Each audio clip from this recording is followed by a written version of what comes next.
I know what I want to say. I don't know if you want to hear it. It's been known that a man is a better cook than a woman anytime. I realized that the deeper I got into learning about Sinead, I was also learning about the culture. So in the segment, we talked about Joe Pesci appearing the following week and making that heinous statement.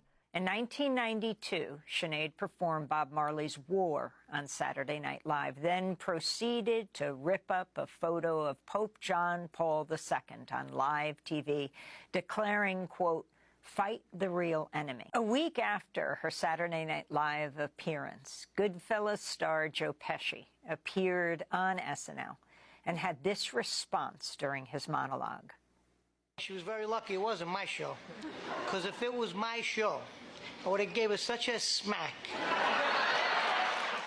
He didn't get booed. He didn't get canceled. What happened was the audience laughed and they applauded. You know, so for me, the point wasn't just that Pesci was a misogynist. The point was that the culture was a misogynist. And that's why those lines landed the way that they did. I grew up in a particular type of Ireland where women were terribly controlled by men and their money. My mother is a much more dependent person, always has been. She was not required to be independent.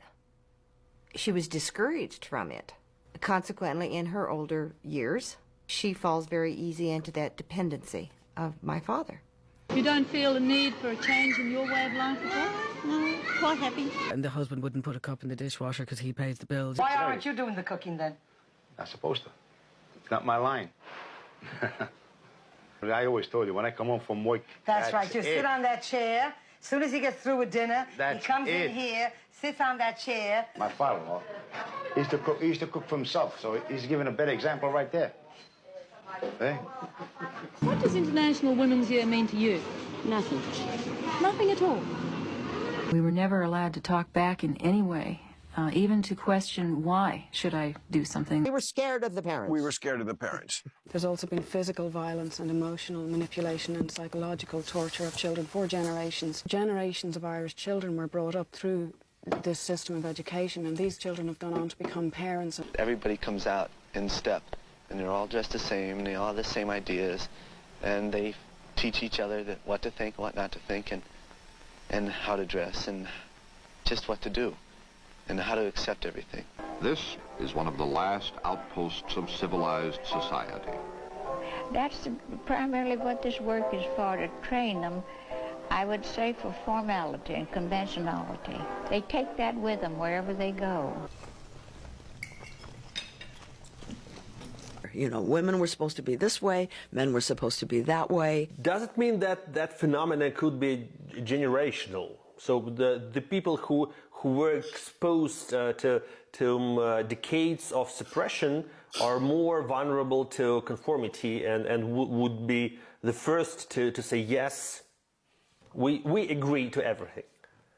Absolutely. And what sort of child development studies show is those are the parents who are most likely to have what's called an authoritarian parenting style.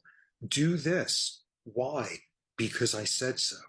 And what you've just done is built the next generation that's going to have the exact same style. Some fought it with greater degree than others. As far as my mother goes, she was a very strong woman. She told you, and that was it. And you couldn't answer her. I'd rather be the way I am. I reckon the man should wear the pants, you know. He should sort of be the boss in the family, you know. What about equal job opportunity and equal pay and that sort of issue? Yes, no, I don't quite go with it. I'm afraid I'm old-fashioned, really. I think the man is the important one with jobs and the pay and that sort of thing, don't you, really? What's that, sir? I know that. Gosh, I don't know, guys. I've lost it.